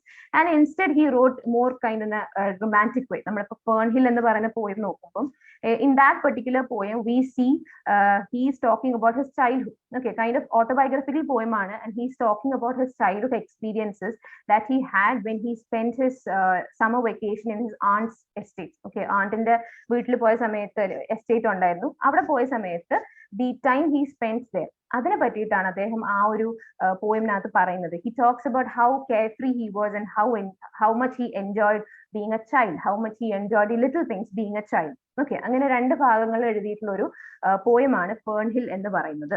Okay, so that's one major work of Dylan Thomas that belongs to this group called apocalypse poetry. Okay, new apocalypse poetry. Okay, അദ്ദേഹത്തിന്റെ വേറെയും കുറെ works ഉണ്ട്. Poem in October, these are poems. Okay, Poem in October, Do Not Go Gentle Into That Good Nights, Under Milkwood എന്ന് പറയുന്നത്, it was a radio play. And his collection of stories include The Map of Love, Portrait of the Artist as a Young Dog. വേറൊരു കാര്യം നമ്മൾ net എക്സാമിന് prepare ചെയ്യുമ്പോൾ ശ്രദ്ധിക്കേണ്ടത്, ചില ആൾക്കാർ നമുക്ക് like we know them as poets, but you should never focus സോൺലി on their poems. ഇപ്പൊ നമ്മൾ ഡിലൻ തോമസിനെയാണ് നമ്മൾ പഠിക്കുന്നതെന്നുണ്ടെങ്കിൽ അദ്ദേഹത്തിന്റെ പോയംസ് മാത്രമായിരിക്കും നമ്മൾ കോൺസെൻട്രേറ്റ് ചെയ്യുന്നത്. We should also look at the other works has written. ആൾ എന്തൊക്കെ വേറെ വർക്ക്സ് എഴുതിയിട്ടുണ്ട്. So maybe you can get questions because there are instances that has happen like that. Maybe you can get questions from the other things. Okay, for the example പറഞ്ഞു കഴിഞ്ഞാൽ which among the following is the short story written by Dylan Thomas. അപ്പൊ നമ്മൾ ഒരിക്കലും ആ section നോക്കില്ല, but actually it's A minor work. So അതും നമ്മൾ എന്ത് ചെയ്യണം, എപ്പോഴും ശ്രദ്ധിക്കണം എന്നുള്ളതാണ്. ഓരോ റൈറ്ററിന്റെയും മേജർ വർക്ക്സ് മാത്രമായിരിക്കും നമ്മൾ ഫോക്കസ് ചെയ്യുന്നത്. We should also focus on their minor works. So അദ്ദേഹത്തിന്റെ ഷോർട്ട് സ്റ്റോറീസ് നോക്കുമ്പോൾ the map of love, portrait of the artist as a young dog, these are his stories, collection of stories ആണ്. Okay, അപ്പൊ ഇതും നമ്മൾ എന്ത് ചെയ്യണം, ശ്രദ്ധിക്കണം എന്നുള്ളതാണ്. That's very important. ഓക്കെ, ഓരോ റൈറ്ററിന്റെയും നമ്മൾ എല്ലാം ഓടിച്ചു പോകുന്നത് നന്നായിരിക്കും. Okay, now that's all about Dylan Thomas. Dylan തോമസിന്റെ ഒരു എന്താ പറയാ, major thing is that he was a new apocalypse poet. അദ്ദേഹത്തിന്റെ മേജർ വർക്ക് എന്ന് പറയുന്നത്, one work that shows this new apocalypse poetry is Fern Hill. Okay, now അടുത്ത major movement അല്ലെങ്കിൽ the movement എന്ന് പറയുന്ന ഒരു സ്കൂളുണ്ട്, നിങ്ങൾക്ക് അറിയാമായിരിക്കും. And even previous question papers ഒക്കെ നോക്കിയ ആൾക്കാരാണെങ്കിൽ you might have seen questions from this section അല്ലെ. ഈ സെക്ഷനെ ബേസ് ചെയ്ത് ക്വസ്റ്റ്യൻസ് ഒക്കെ നിങ്ങൾ കണ്ടിട്ടുണ്ടാവും. അപ്പൊ മൂവ്മെന്റ് പോയിറ്റ്സ് എന്ന് പറയുന്നത്, these are a group of poets they had a different style. Okay, അപ്പം ഈ ഒരു term coin ചെയ്യുന്നത്, it was coined by J.D. Scott, who was the literary editor of the Spectator. Okay, 1954 coin ചെയ്ത ഒരു term ആണ്. And the writers, major writers include Philip Larkin ആണ് representative writer എന്ന് പറയുന്നത്.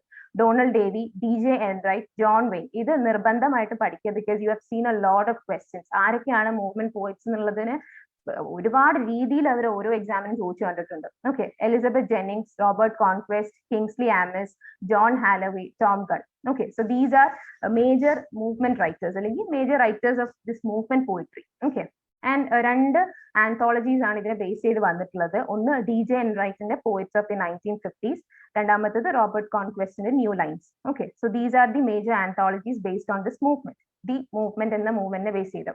അപ്പൊ ഇവരുടെ ഒരു സ്റ്റൈൽ എന്ന് പറയുന്നത്, they were very anti romantic, വളരെ ആന്റി റൊമാൻറ്റിക് ആണ്, റാഷണൽ ആണ്, വളരെ ഒരു എല്ലാത്തിനും ഡിസ്മിസ് ചെയ്യുന്ന ഒരു കൈൻഡ് ഓഫ് ടോണിലാണ് ഇവർ പോയിന്റ്സ് എഴുതുന്നത്. And they were anti modernist. അവരുടെ സംബന്ധിച്ചിടത്തോളം മോഡേണിസം എന്ന് പറയുന്നത് കുറെ കൂടെ എലീറ്റ് ആയിരുന്നു എന്നുള്ളതാണ്, ഭയങ്കര എലീറ്റ് ആണ്. അപ്പൊ അവര് എന്താണ്, കുറെ കൂടെ ആന്റി മോഡേണിസ്റ്റ് ആയിരുന്നു. So they didn't go for any kind of stylistic innovation, ഭയങ്കരമായ എക്സ്പെരിമെന്റൽ സ്റ്റൈലൊന്നും അവർ പോയില്ല. And they concern themselves mostly with റിയാലിറ്റിയുമായിട്ട് ബന്ധപ്പെട്ടിട്ടുള്ള കാര്യങ്ങളാണ്. ആൻഡ് മോസ്റ്റ്ലി അവരുടെ ഒരു തീം എന്ന് പറയുന്നത്, it shows man caught in a very helpless world, അല്ലെങ്കിൽ വളരെ ഹെൽപ്ലെസ് ആയിട്ടുള്ള, വളരെ ബിസാർ ആയിട്ടുള്ള ഒരു വേൾഡിൽ അകപ്പെട്ട ഒരു മനുഷ്യൻ, വളരെ മെറ്റീരിയലിസ്റ്റിക് ആയിട്ടുള്ള വേൾഡിൽ പെട്ടിട്ടുള്ള ഒരു മനുഷ്യൻ. അങ്ങനെയുള്ള തീമൊക്കെയാണ് മൂവ്മെന്റ് പോയിട്രിയിൽ മോസ്റ്റ്ലി നമ്മൾ കാണുന്നത്, which is the straight opposite of new apocalypse poetry. Okay, കാരണം അവർ കംപ്ലീറ്റ്ലി റൊമാൻറ്റിക് ആയിരുന്നു. Okay, yeah. Now the representative poet of this movement was Philip Larkin. Philip Larkin was an English poet. He was a novelist and librarian. അദ്ദേഹം വളരെ introvert ആയിട്ടുള്ള ഒരാളായിരുന്നു. He graduated from the Oxford University. വളരെ anti romantic ആയിട്ടുള്ള ഒരു സ്റ്റൈലായിരുന്നു പുള്ളിയുടെ through out the works. Okay, and ഒരു തരം സെൻസ് ഓഫ് ലോസ്. ഇപ്പൊ നമ്മൾ ചേർച്ച് ഗോയിങ് എന്ന് പറയുന്ന പോയം നോക്കിയാലും, വിറ്റ്സ് ആൻഡ് വെഡിങ്സ് എന്ന് പറഞ്ഞ പോയം നോക്കിയാലും, ഒരു തരം എന്താ പറയുക, ലോസ്റ്റ് വേൾഡ്, വളരെ എല്ലാ ഭംഗിയും നഷ്ടപ്പെട്ടിട്ടുള്ള ലോകം, അല്ലെങ്കിൽ ഹിപ്പോക്രാറ്റിക് ആയിട്ടുള്ള ലോകം. ഇതൊക്കെയാണ് നമ്മൾ ലാക്കിന്റെ പോയംസിൽ കാണുന്നത്. ഓക്കെ, മോസ്റ്റ്ലി അദ്ദേഹത്തിന്റെ പോയംസിൽ നമ്മൾ ഈ ഒരു തീമാണ് കാണുന്നത്. ലാക്കിന്റെ പോയിട്രി നോക്കാം. അഗൈൻ ഇതും വളരെ ഇമ്പോർട്ടൻറ്റ്. ഞാൻ പറഞ്ഞല്ലോ, നമ്മളിപ്പോ ലാക്കിന്റെ പോയിട്രി നോക്കുമ്പോൾ ദി നോട്ട്ഷിപ്പ്, but he has also written novels. Okay, 2 novels അദ്ദേഹം എഴുതിയിട്ടുണ്ട്. ജിൽ എന്ന് പറയുന്ന നോവലും എ ഗേൾ ഇൻ വെഞ്ചർ എന്ന് പറയുന്ന നോവലും. പിന്നെ ദി ലെസ് ഡിസീവ്ഡ് എന്ന് പറയുന്നത് ഇതൊക്കെ പോയിട്രി കളക്ഷൻ ആണ്. So what I told U is that നമ്മൾ പോയിട്രി കളക്ഷൻ ഫോക്കസ് ചെയ്യണം if it's A poet, but also you should know the other works that these people has written. Okay, ഇവർ എഴുതിയിട്ടുള്ള മറ്റെണ്ണം, അതായത് ഇപ്പൊ നോവൽസ് ആണെങ്കിലും short stories ആണെങ്കിലും അതും നമ്മൾ അറിഞ്ഞിരിക്കണം. You may get questions from that section also. Okay, yeah.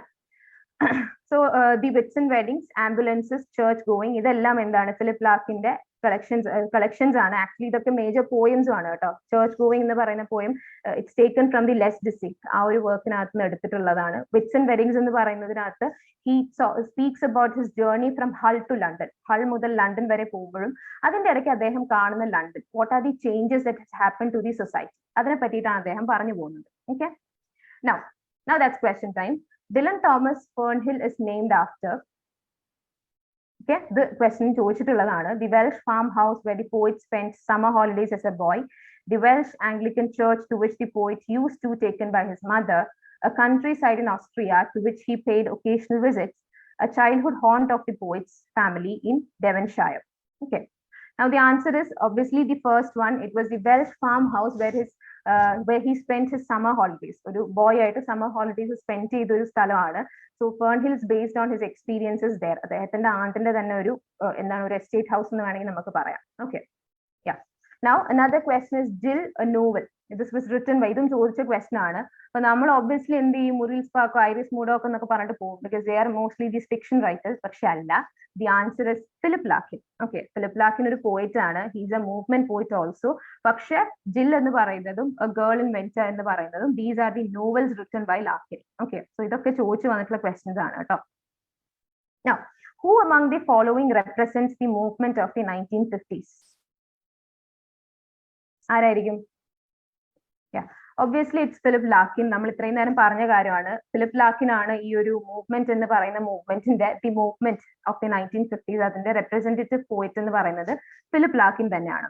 Okay, now we come to another important movement writer, that is Tom Gunn. Tom Gunn എന്ന് പറയുന്ന വേറൊരു മൂവ്മെന്റ് റൈറ്റർ ആണ്. his early poetry is associated with movement. പിന്നീട് വന്ന works എല്ലാം എന്താണ്, drugs റിലേറ്റഡും homosexuality ഒക്കെ ബേസ് ചെയ്തിട്ടാണ്. പക്ഷെ you have one major poem, on the move man you got a go എന്ന് പറയുന്ന ഒരു പോയം ഉണ്ട്. അതിന്റെ സബ് ടൈറ്റിൽ ആണ് man you got a go എന്ന് പറയുന്നത്. ഓക്കെ, അപ്പൊ ഈ ഒരു പോയം എന്താണ്, it is about the motorcycle gang. 1950s ബ്രിട്ടനിലും US-ലും ഉണ്ടായിരുന്ന മോട്ടോർ സൈക്കിൾ ഗ്യാങ്സ് ഉണ്ടായിരുന്നു. Youth mostly they were concern with speed and like speeding on the road and അതിനെ ബേസ് ചെയ്ത് മാത്രം ജീവിച്ച കുറെ ഒരു യൂത്ത് ലൈഫ് ഉണ്ടായിരുന്നു. ആ ഒരു കൾച്ചറൽ ട്രെൻഡിനെ ബേസ് ചെയ്ത് അദ്ദേഹം എഴുതിയിട്ടുള്ള പോയമാണ് ഓൺ ദി മൂവ് എന്ന് പറയുന്നത്. Okay, which is again a movement poem. Now these are some other poems. ഇത് മൂവ്മെന്റ് പോയംസ് അല്ല. My sad captain, the man with night sweats എന്നൊക്കെ പറയുന്നത് നമ്മൾ നേരത്തെ പറഞ്ഞു, ഇദ്ദേഹത്തിന്റെ ഏർലി പോയിട്രി ആണ് മൂവ്മെന്റ് പോയിട്രി ആയിട്ട് പറയുന്നത്. The authors like they have themes like എയ്ഡ്സും അല്ലെങ്കിൽ ഹോമോസെക്ഷുവാലിറ്റിയും അങ്ങനെയുള്ള തീംസ് ആണ് വരുന്നത്. ഓക്കെ, അപ്പൊ ഈ പോയംസ് ഒക്കെ അതുമായിട്ട് ആ ഒരു ലേറ്റർ ഏറയിൽ വന്നിട്ടുള്ളതാണ്. Now another major writer is, ഇത് മൂവ്മെന്റ് പോയിട്രിയുടെ ഭാഗമല്ല, ടെഡ് ഹ്യൂഗ്സ് എന്ന് പറയുന്നത്, I hope you know him. Ted Hughes, like he's said to be the animal poet who appreciated violence, who talked about violence. Human beings ആണെങ്കിലും എന്താ പറയാ, അവരുടെ ഒക്കെ ലൈഫിലുള്ള ഒരു വയലൻസിനെ ബേസ്. ഒരു second. Okay, so Ted Hughes was an animal poet and he appreciated kind of violence and he talked about the violence that's there also there in human beings also. അതിനെ base ചെയ്ത് സംസാരിച്ചിട്ടുള്ള ഒരു writer ആണ് Ted Hughes എന്ന് പറയുന്നത്. And his collections are like the Hawk in the Rain, Lupercil എന്നൊക്കെ പറയുന്നത് അദ്ദേഹത്തിന്റെ works ആണ്. അപ്പൊ അദ്ദേഹത്തിന്റെ ഒരുപാട് പോയംസ് ഉണ്ട്. There are a lot of poems. You can look at poems like പൈക്ക് എന്ന് പറയുന്നത്, ഇറ്റ് ടോക്സ് അബൌട്ട് ദിസ് പൈക്ക് എന്ന് പറയുന്ന ഒരു ഫിഷ് ആണ്. ആ ഫിഷിന്റെ ഒരു ഭയങ്കരമായ വയലൻസ് ഉണ്ടല്ലോ ആ ഒരു ബൗളിൽ ഇരിക്കുന്ന സമയത്ത്, how it's consuming all the other living beings with him. Okay, അതിനെ പറ്റി പറയുന്നതാണ്. ജാഗൂർ എന്ന് പറയുന്ന പോയം അഗൈൻ അങ്ങനെ ഒരു ആനിമലിനെ പറ്റി പറയുന്നതാണ്. ഓരോ പോയമിലും എന്താണ്, ഹീസ് ടോക്കിംഗ് അബൌട്ട് ദീസ് ആ ഒരു ആനിമലിന്റെ ഒരു ഫീച്ചർ, ഒരു സ്ട്രൈക്കിംഗ് ഫീച്ചറും അതുമായിട്ട് ബന്ധപ്പെട്ടുള്ള വയലൻസും അതിനെ കമ്പൈൻ ചെയ്തിട്ടാണ് എപ്പോഴും എന്ത് ചെയ്യുന്നത്, ടെഡ് ഹ്യൂഗ്സ് തന്റെ പോയംസ് സ്ട്രക്ചർ ചെയ്തിട്ടുള്ളത്. Okay, another important work was the Thought Fox. Thought Fox നമ്മൾ കണ്ടിട്ടുണ്ടായിരുന്നു. I don't know how many of you have read it. Most of you must have read it, കാരണം നിങ്ങളുടെ സിലബസിലൊക്കെ വന്നിട്ടുണ്ടാവേണ്ടതാണ്. Thought ഫോക്സിൽ നമ്മൾ കണ്ടത് എന്താണ്, writing എന്ന് പറയുന്നതും ഒരു ഫോക്സിന്റെ മൂവ്മെന്റും, ഇത് രണ്ടിനെയും കമ്പൈൻ ചെയ്ത ഒരു റൈറ്റർ പറയുന്നതാണ് നമ്മൾ തോട്ട് ഫോക്സിനകത്ത് കണ്ടിട്ടുള്ളത്. Okay, The Thought Fox was, it was published in the Hawk in the Rain. ആ ഒരു വർക്കിനകത്ത് വന്നതാണ് ഈ ഒരു poem. It talks about the approach of imagination, like how imagination comes to a writer. ഒരു റൈറ്ററിലേക്ക് വരുന്നത് എങ്ങനെ, and he combines it, അല്ലെങ്കിൽ അതിനെ കമ്പയർ ചെയ്യുന്നത് എന്താണ്, ഒരു ഫോക്സിന്റെ മൂവ്മെന്റ്സും ആയിട്ട്, like how a fox approaches a forest. ഇത് രണ്ടുമായിട്ട് കമ്പയർ ചെയ്തിട്ടാണ് അദ്ദേഹം തോട്ട് ഫോക്സിനകത്ത് സംസാരിക്കുന്നത്. And his writing is very much innate and organic. Hawk roosting എന്ന് പറയുന്നത് it's another poem that is from ലൂപ്പേഴ്സിൽ. ലൂപ്പേഴ്സിൽ എന്ന് പറയുന്ന ഒരു കളക്ഷനകത്തുനിന്ന് വന്നിട്ടുള്ളതാണ്. ഹോക്ക് എന്ന് പറയുന്നത് അതൊരു വളരെ മേഴ്സിലെസ് കില്ലർ ആണ്. It's bringing you death. അതിനെ പറ്റിയിട്ടാണ് അദ്ദേഹം ഈ പോയിമിനകത്ത് പറയുന്നത്. പിന്നെ we have poems like view of a pig. അപ്പൊ ഇതൊക്കെ അതിനകത്തു നിന്നുള്ള ലൈൻസ് ആണ് കേട്ടോ. വ്യൂ ഓഫ് എ പിഗ് എന്ന് പറയുമ്പോൾ അതിനകത്തൊരു ഡെഡ് പിഗ് ഉണ്ട്. Okay, there is A dead pig and how do you attack it. Okay, അതിനോട് യാതൊരു ഫീലിംഗും ഇല്ലാണ്ട് എങ്ങനെയാണ് ഓരോ ഹ്യൂമൻ ബീങ്ങും പെരുമാറുന്നത് എന്നുള്ള കാര്യം, അതിനെ പറ്റിയിട്ടാണ് വ്യൂ ഓഫ് എ പിഗ് എന്നുള്ള പോയിമിൽ പറയുന്നത്. പൈക്ക് ഞാൻ നേരത്തെ പറഞ്ഞു, പൈക്ക് എന്ന് പറഞ്ഞാൽ ഇറ്റ്സ് എ ഫിഷ്. ആ ഒരു ഫിഷിന്റെ ഒരു എന്താ പറയുക, കില്ലേഴ്സ് ഫ്രം ദി എഗ് എന്നാണ് അതിനകത്ത് പറയുന്നത്. ആ പോയിമിനകത്ത് പറയുന്നത് ഇങ്ങനെ, killers from the egg.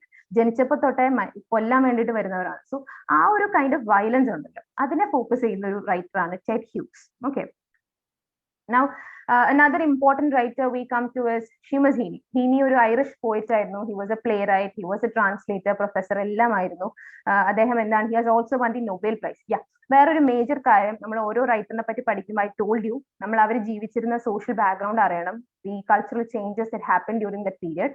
Also അവർ അവാർഡ്സ് വിൻ ചെയ്തിട്ടുണ്ടോ എന്നുള്ളത്, നൊബേൽ പ്രൈസ് ആണെങ്കിലും ബുക്കർ പ്രൈസ് ആണെങ്കിലും, ഇനി ഇന്ത്യൻ റൈറ്റിംഗ്സിലേക്ക് വരുമ്പോഴത്തേക്ക് സാഹിത്യ അക്കാദമി അവാർഡ്, അങ്ങനെയുള്ള മേജർ പ്രൈസസ് അവർ വിൻ ചെയ്തത് അത് അറിയുന്നത് നന്നായിരിക്കും. കാരണം നിങ്ങൾ നെറ്റ് എക്സാമിൽ ചിലപ്പോൾ ക്വസ്റ്റൻസ് കണ്ടിട്ടുണ്ടാവും, ദിസ് റൈറ്റർ എന്നൊക്കെ പറഞ്ഞിട്ട് he won the Nobel prize എന്നൊക്കെ പറഞ്ഞിട്ട് ഇങ്ങനെ പറയും. അപ്പൊ നമുക്ക് അങ്ങനെ ഗസ് ചെയ്യണമെങ്കിൽ we need to know which are the awards that these writers have one.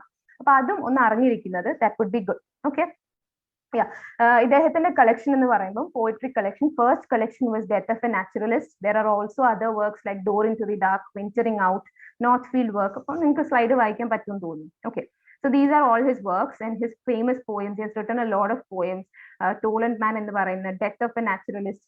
പിന്നെ അദ്ദേഹത്തിന്റെ വളരെ ഇമ്പോർട്ടന്റ് എന്ന് പറയുന്നത് ബോക്ക് പോയംസ് ആണ്. ഓക്കെ, അയർലൻഡിലുള്ള ഒരു എന്താ പറയാ ബോക്ക് കൾച്ചർ ഉണ്ടായിരുന്നു. ലൈക്ക് അവരുടെ ഈ മാർഷി ലാൻഡും അവരുടെ ആൻസിസ്റ്റേഴ്സ് എന്ത് ചെയ്യുന്ന വെച്ചാൽ they killed a lot of people. Okay, ഒരുപാട് ആൾക്കാർ പണിഷ്മെന്റിന്റെ ഒക്കെ ഭാഗമായിട്ട് there were a lot of people killed in these marshy lands. Okay, അവരുടെ പിന്നീട് അയനേജ് ബോഡീസ് ആണ്, കുറെ കാലം മുന്നേ ഉള്ളതാണ്. അവരുടെ ബോഡീസ് എന്ത് ചെയ്തു, ലേറ്റർ ഓൺ ഒരു മോഡേൺ എയർ ഒക്കെ ആയ സമയത്തേക്ക് ഈ ബോഡീസ് എല്ലാം റിക്കവർ ചെയ്തിട്ടുണ്ടായിരുന്നു. അതിനെ ബേസ് ചെയ്തിട്ട് അദ്ദേഹം എഴുതിയിട്ടുള്ള സെറ്റ് ഓഫ് പോയംസിനെയാണ് ബോക്ക് പോയംസ് എന്ന് പറയുന്നത്. കുറെ ബോക്ക് പോയംസ് അദ്ദേഹം എഴുതിയിട്ടുണ്ട്, in which he talks about the cruelty. Okay, human നേച്ചറിന്റെ ഒരു ക്രൂവൽറ്റി, ഹ്യൂമൻ ബീങ്സ് എങ്ങനെയാണ്, how do they deal with people, അല്ലെങ്കിൽ എങ്ങനെയാണ് അവർ തെറ്റിനെയും ശരിനെയും കാണുന്നത്, അങ്ങനെയുള്ള കുറെ കാര്യങ്ങളും അദ്ദേഹത്തിന്റെ പോയംസിൽ പറഞ്ഞിട്ടുണ്ട് എന്നുള്ളതാണ്. ഓക്കെ, സോ ഇതാണ് bog poems. And bog queen, the Grauballe man, punishment, strange fruit, ഇതെല്ലാം ബോക്ക് പോയംസ് ആണ്. ആൻഡ് ലൈക്ക് ഇതിനകത്ത് നിന്ന് റിക്കവർ ചെയ്തത് പിന്നീട് സ്കെലിറ്റൺസും ബോഡി പാർട്സ് ഒക്കെയാണ്. അപ്പൊ അതിനെ ബേസ് ചെയ്തിട്ട് എന്തെന്ന് വെച്ചാൽ he wrote stories. Okay, sorry, he wrote poems based on these stories. Bog സ്റ്റോറീസിനെ ബേസ് ചെയ്ത് അദ്ദേഹം പോയംസ് എഴുതി എന്നുള്ളതാണ്. ഓക്കെ, digging എന്ന് പറയുന്നത് it's one poem in which he's looking back through the family history. Okay, he understands that his father and his grandfather has worked on this land, but he was a creator of the poem. Okay, they were creators on the land create ചെയ്തവരാണ്. പക്ഷെ I am a creator of poems, I am a writer എന്നൊക്കെ പറഞ്ഞിട്ട് അതിനെ base ചെയ്ത് പോകുന്ന ഒരു പോയമാണ് digging എന്ന് പറയുന്നത്. ബോഗ്ലാൻഡ് എന്ന് പറയുന്നത് it's one of his earliest bog poems. Okay, വളരെ ഏർലിയസ്റ്റ് ആയിട്ട് ഒരു ബോഗിനെ ബേസ് ചെയ്ത് പറയുന്നതാണ് ബോക്ക് പോയം, ബോഗ്ലാൻഡ് എന്ന് പറയുന്ന poem. Another important poem is Tollund man. Tollund man എന്ന് പറയുന്നത് again it talks about society, the crimes and ignorance and how the Tollund man. ആ പോയം നിങ്ങളൊന്ന് വായിച്ചു നോക്കിയാൽ മനസ്സിലാവും. ടോളന്റ് മാനിനെ പറ്റിയിട്ടാണ് ആ ഒരു പോയത്തിൽ പറയുന്നത്. How that person is A victim of the societies cruelty. Okay, അപ്പം മോസ്റ്റ്ലി അദ്ദേഹത്തിന് ഇപ്പൊ പണിഷ്മെന്റ് എന്ന് പറയുന്ന പോയത്തിനകത്താണെങ്കിൽ നമ്മൾ കാണുന്നത് it's about a girl who's punished before the public. Okay, അപ്പം she's standing naked and because she has been in an affair with a US soldier, അതിന്റെ പേരിൽ പണിഷ് ചെയ്യപ്പെടുന്ന ഒരു പെൺകുട്ടി, and the society is watching it. naked ആയിട്ട് അവളെ hang ചെയ്യുന്ന സമയത്ത് that's being watched even by an artist. അപ്പൊ ആ ഒരു ആർട്ടിസ്റ്റിന്റെ കൺഫ്യൂഷൻ അല്ലെങ്കിൽ സൊസൈറ്റിയുടെ ഒരു ബ്രൂട്ടൽ നേച്ചർ, ഇതൊക്കെയാണ് ഷീമസിനിയുടെ പോയംസിൽ നമ്മൾ മോസ്റ്റ്ലി കാണുന്നത്. Okay, death of a naturalist എന്ന് പറയുന്നത് it's another poem by him. Also mid term break എന്ന് പറയുന്നത് that's also one major poem by Shimazini. Okay, now we come to some questions. അപ്പം എനിക്ക് തോന്നുന്നു ഇതൊരു ലാസ്റ്റ് സെഷനിലേക്ക് നമ്മൾ എത്തി, because it's almost our time. അപ്പൊ ഇത് ടെഡ് ഹ്യൂഗ്സിന്റെ തോട്ട് ബോക്സിനെ പറ്റിയിട്ടാണ്. Ted Hughes poem, the thought box is about thought as fox, about the fox as thought, about the process of writing poetry, about thought entering the poet's brain like the fox emerging from darkness. Find the most appropriate combination according to the code. Okay, yeah, can I get the answers? ഒരു minute ഒക്കെ നമുക്ക് പോവാം അല്ലെ, വലിയ കുഴപ്പമുണ്ടാവില്ല. Okay, I got an answer from Henna. I got an answer from Anjida. Okay, 3 and 4. 3 and 4 എന്ന് പറയുമ്പോൾ yeah, okay. അപ്പോൾ നമുക്ക് ആൻസർ നോക്കാം. Actually, the answer is D. 1, 3 and 4. എല്ലാം correct ആണ്. This was a question asked during your net in your net exam about thought as fox, about the process of writing poetry, about thought entering the poet's brain like the fox emerging from darkness. അവിടെ നമ്മളെ help ചെയ്യാൻ പോകുന്നത് വേറെ ഒന്നുമല്ല, നമുക്ക് ആ പോയ അറിയണം, എന്നാൽ മാത്രമേ നമ്മൾ അത് ഹെൽപ്പ് ചെയ്യുള്ളൂ എന്നുള്ളതാണ്. അവിടെ നമുക്ക് റൂളിംഗ് ഔട്ട് ഒന്നും വരില്ലായിരിക്കും, ആ ഓപ്ഷൻ നമുക്ക് വർക്ക് ചെയ്യില്ല. നമ്മൾ ആ പോയം അറിഞ്ഞിരിക്കുക എന്നുള്ളത് വളരെ ഇമ്പോർട്ടന്റ് ആണ്. Okay, the 1950s, the 1950s saw the rise of backlash against modernism and against new romanticism that became known as the movement. Which of the following little magazines came to be associated with the movement? അപ്പൊ ഇതൊരു question ആയിരുന്നു. നമ്മൾ ഇതുവരെ പറഞ്ഞില്ല ഈ ഒരു കാര്യം, എന്താണ്, there were a lot of magazines. പറഞ്ഞല്ലോ, ഈ എഴുതുന്ന ആൾക്കാരൊന്നും അവരിതൊന്നും ഒരു മൂവ്മെന്റ് പോയിട്രി ആവട്ടെ എന്ന് വിചാരിച്ചിട്ട് എഴുതുന്നവരല്ല. This was later discovered that it was said to be movement poetry. അപ്പോൾ there were little magazines associated with this movement. അത് ഏതൊക്കെയാണെന്നുള്ളതാണ് ഒരു ക്വസ്റ്റൻ ആയിരുന്നു. Okay, so I think we'll go for the answer because I didn't mention it anyway. A and D ആണ് answer. Okay, that is Departure, London Mercury. ഈ രണ്ട് magazines ആണ് movement പോയിട്രിയുമായിട്ട് associated ആയിരുന്ന little magazines. Okay, യാ. So ഇതാണ് നമ്മൾ movement പോയിട്രീനെ base ചെയ്ത്. Movement പോയിട്രീനെ base ചെയ്തിട്ട് actually ഈ ക്വസ്റ്റ്യൻസ് മാത്രമല്ല, ഞാൻ പറഞ്ഞു മൂവ്മെന്റ് പോയിറ്റ്സ് ആരാണെന്നുള്ളത് വളരെ കൃത്യമായിട്ട് അറിഞ്ഞിരിക്കണം. ആൻഡ് ഓൾസോ ഞാൻ പറഞ്ഞു, ഇപ്പൊ ന്യൂ അപ്പോക്കാലിപ്സ് പോയിട്രി ആണെങ്കിലും മൂവ്മെന്റ് പോയിട്രി ആണെങ്കിലും അതുമായിട്ട് ബന്ധപ്പെട്ടിട്ടുള്ള കളക്ഷൻസ് ഉണ്ടാവും. ഇപ്പൊ ന്യൂ അപ്പോക്കാലിപ്സ് എന്ന് പറയുന്ന poem, the crown and the sickle എന്ന് പറയുന്ന കളക്ഷൻ, ഇതൊക്കെ ന്യൂ അപ്പോക്കാലിപ്സ് പോയിട്രി ആയിട്ട് ബന്ധപ്പെട്ടിട്ടുള്ളതാണ്. മൂവ്മെന്റ് പോയിട്രി ആണെങ്കിലും ന്യൂ ലൈൻസ് എന്ന് പറയുന്ന ആന്തോളജി, ആ ഒരു കളക്ഷൻ ഓഫ് പോയിട്രി, അല്ലെങ്കിൽ DJ and റൈറ്റിന്റെ ഒരു കളക്ഷനും കൂടെ നമ്മൾ പോയംസ് ഓഫ് ദി 1950s, ഇതൊക്കെ അതുമായിട്ട് ബന്ധപ്പെട്ടുള്ളതാണ്. സോ ഈ മൂവ്മെന്റ്, ഇങ്ങനത്തെയുള്ള ക്ലാസ്സസ് അല്ലെങ്കിൽ സ്കൂൾസ് പഠിക്കുന്ന സമയത്ത് അതുമായിട്ട് ബന്ധപ്പെട്ടിട്ടുള്ള ടെക്സ്റ്റും നമ്മൾ അറിഞ്ഞിരിക്കണം. That is also very important. And also whenever you go for learning a particular school, അല്ലെങ്കിൽ ഒരു അബ്സർഡ് ലിറ്ററേച്ചർ ആണ്, ആംഗ്രി യങ് മാൻ ആണ്, അങ്ങനെ ഏത് പഠിക്കുവാണെങ്കിൽ know the major writers of that particular group. ആ ഗ്രൂപ്പിൽ ആ ഒരു റൈറ്റിംഗ് ഫോർമാറ്റ് ഫോളോ ചെയ്ത റൈറ്റേഴ്സ് ആര് എന്നും നമ്മൾ അറിഞ്ഞിരിക്കണം. Okay, so these R some of the some small tips that can help you in clearing your exam. So that's all for today's session, and we talked about postmodern literature. I hope that session was clear to you all. I don't know how much effective it was, because if you want a more effective version, that's always available there in Aifer class. Okay, Aifer lo nammal nerthe paranja pole thanne we focus on our students clearing it. Okay, avare endha paraya chumma classes provide cheyyunnadalla, instead we want them to benefit from all our classes. adine vendittana nammal mock tests um previous year question papers um ella reethiyilulla help um nammal provide cheyyunnundu. Even your mentors, okay, ningalde oro endha paraya oro ഗ്രൂപ്പും train ചെയ്യുന്ന എല്ലാവർക്കും എന്താണ് ആ ഒരു ഇന്റൻഷനോട് കൂടിയിട്ട് work ചെയ്യുന്നവരാണ്. Okay, so I hope it was clear and happy learning. പഠിക്കുന്ന സമയത്ത് ഇഷ്ടപ്പെട്ട് തന്നെ പഠിക്കുക. Okay, and as I told you at first, it's not tough, but the only thing is that you have to be very smart. Okay, so thank you all.